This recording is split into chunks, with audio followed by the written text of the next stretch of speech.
सच्चिदानंद सद्गुरु साईनाथ महाराज की जय. ஓம் சாய்ராம். ஸ்ரீ சாயி சச்சரிதம் ஓவிகள் கருத்துரை அத்தியாயம் 19. பாபாவின் அருள் பெறுதல். ஸ்ரீ கணேசனை வணங்குகின்றேன். அறிவை அளிப்பவளான அன்னை ஸ்ரீ சரஸ்வதி தேவியை வணங்குகின்றேன். ஸ்ரீ குரு தேவரை வணங்குகின்றேன். ஸ்ரீ குல தேவதையை வணங்குகின்றேன். ஸ்ரீ சீதா ராமச்சந்திரனை வணங்குகின்றேன். ஸ்ரீ சத்குரு சாய்நாத் மகாராஜை வணங்குகின்றேன்.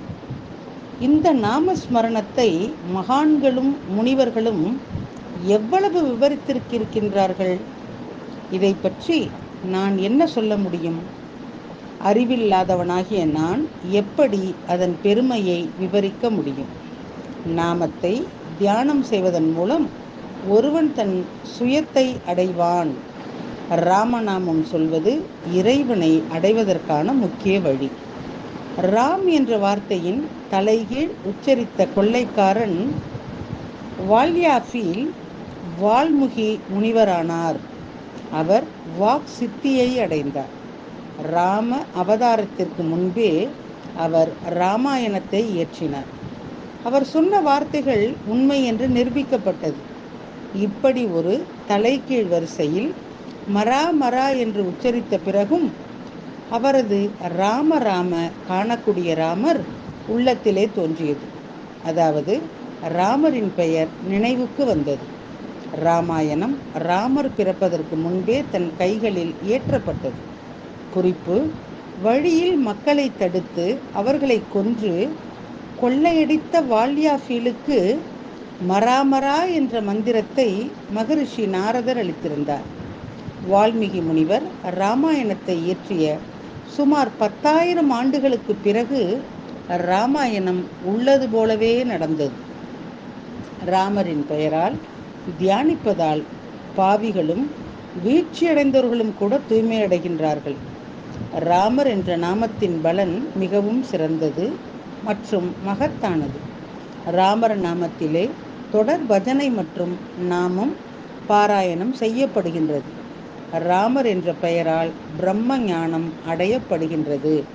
தொடர்ந்து ராமநாமத்தை ஜபிப்பதன் மூலம் பிறப்பு இறப்பு சுழற்சியில் இருந்து விடுபடலாம். ராமர் என்ற நாமத்தை ஜபிப்பதால் கோடிக்கணக்கான பிறவிகளின் பாவங்கள் எரிந்து சாம்பலாகிவிடும். ராமநாம கர்ஜனை எங்கு நடக்கிறதோ அங்கெல்லாம் சுதர்சன சக்கரத்துடன் கோடிக்கணக்கான தடைகளை தகர்த்து பக்தர்களுக்கும் ஏழைகளுக்கும் சேவை செய்ய விஷ்ணுவே தயாராக இருக்கின்றார். ராமரின் பெயர் ஏழை மக்களினுடைய பாதுகாப்பு கவசமாகும்.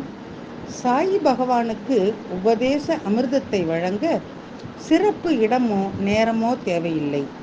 எளிமையான சம்பவங்கள் மூலம், அனுபவத்தின் மூலம் அவர் எளிதில் அறிவை வழங்குகின்றார். அதற்காக பாபா சிக்கலான சம்பவங்களை உருவாக்க வேண்டிய அவசியமில்லை.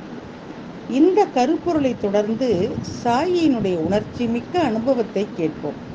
இதன் மூலம் சாய்நாதரின் அன்பான மனப்பான்மையும் கருணையும் உலகளாவிய தன்மையினுடைய கூறும் உலகம் முழுவதும் உணரப்படும். ஒருமுறை ஒரு பக்தர் ஒருவரை பற்றி பேசும்போது சூழ்ச்சிக்கு ஆளாகி மற்றவர்களை குறை கூறத் தொடங்கினார். அந்த நபரின் குணங்களை விவரிக்க ஒரு வழி இருந்தது. அவன் வாயிலிருந்து தொடர்ந்து கண்டனம் கேட்டது.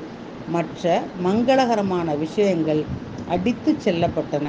கண்டனம் செய்வதில் மிகுந்த உற்சாகம் இருந்தது. ஒருவேளை யாராவது கண்டிக்கத்தக்க நடத்தை அல்லது ஏதேனும் காரணங்களால் நடந்திருந்தால் அவரை நம் முன்னால் உட்கார வைத்து அவர் மீது பரிதாபப்பட்டு 4 அறிவுக்கூர் வார்த்தைகளை அவருக்கு சொல்ல வேண்டும். யாரையும் விமர்சிக்க கூடாது என்பது அனைவருக்கும் தெரியும். ஆனால் விமர்சிக்கும் உள்ளுணர்வு வெளிப்படும் போது அந்த உள்ளுணர்வை அணைக்க முடியாது. அது உள்ளே அலைந்து கொண்டே இருக்கின்றது. பின்னர் அது தொண்டையிலிருந்து நாக்குக்கு வந்து உதடுகளில் இருந்து சுதந்திரமாகவும் வரம்புகள் இல்லாமல் வெளியேறும். உங்கள் விமர்சனங்களை உங்கள் முற்றத்திற்கு அருகில் வைத்திருங்கள். இந்த பழமொழியின்படி வாழ்க்கையிலே குறை கூறுபவரை தன்னுடன் நெருக்கமாக வைத்திருக்க வேண்டும். உலகத்திலே குறை கூறுபவர்களை தேடினாலும் கிடைக்காது. குறை கூறுபவர்களால் விமர்சிக்கப்படும் நபரின் வாழ்க்கையிலே தரமான மாற்றங்கள் உண்டாகும். குறை கூறுபவர் காரணமாக அவர் எச்சரிக்கையாக இருந்து சரியான பாதையிலே தொடர்ந்து செல்கின்றார். இந்த காரணத்திற்காக குறை கூறுபவர் மூலம் நன்மை நடக்கும்.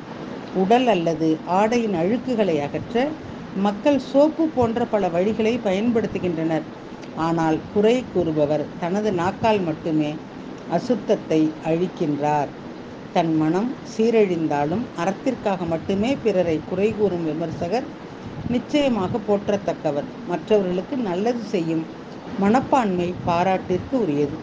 கண்டனம் மூலம் அவர் நம் தவறுகளை சுட்டிக்காட்டுகின்றார்.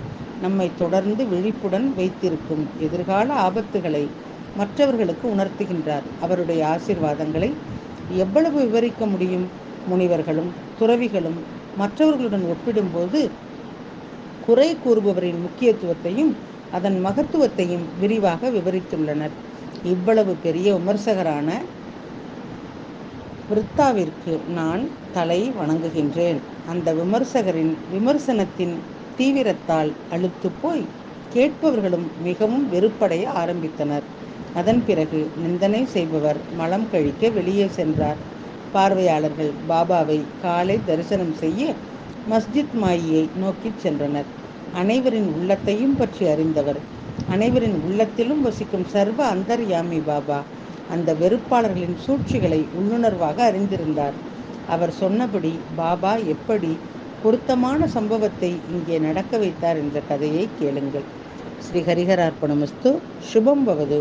அத்தியாயம் 19. பாபாவின் அருள் பெறுதல். ஓவிகள் மற்றும் கருத்துரை அடுத்த தொடரிலே கேட்கலாம். சாயியை பணிவோம்.